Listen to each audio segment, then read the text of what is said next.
ഒടുവിൽ അശ്വിനെ ഞെട്ടിച്ചുകൊണ്ടുള്ള ആ വഴിത്തിരിവ് വന്നു സംഭവിക്കുകയാണ്.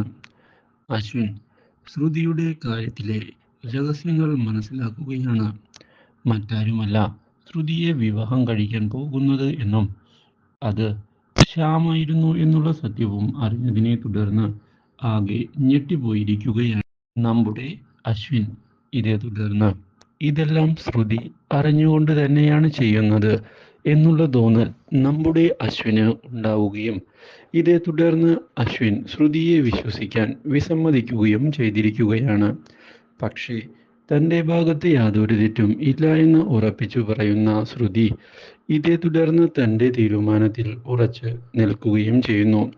അശ്വിനെ വിശ്വസിപ്പിക്കേണ്ട ആവശ്യം തനിക്ക് ഇല്ല എന്നും അശ്വിൻ വേണമെങ്കിൽ വിശ്വസിച്ചാൽ മതിയെന്നും വ്യക്തമാക്കുന്ന ശ്രുതി ഇതേ തുടർന്ന് തൻ്റെ തീരുമാനത്തിൽ മുന്നോട്ട് പോവുകയും ചെയ്തതിനെ തുടർന്ന് എന്ത് തീരുമാനമാണ് എടുക്കേണ്ടത് എന്നറിയാത്ത അവസ്ഥയിലാണ് നമ്മുടെ അശ്വിൻ ചെന്നു നിൽക്കുന്നത്. പക്ഷേ ശ്യാമിനോടുള്ള ദേഷ്യം ഇതേ തുടർന്ന് അശ്വിൻ കാണിക്കുന്നത് നമ്മുടെ ശ്രുതിയോട് തന്നെയായിരുന്നു. ഇതോടെ ശ്രുതിയും അശ്വിനും തമ്മിൽ അകന്ന് തുടങ്ങുകയുമായി. Do like, share and subscribe.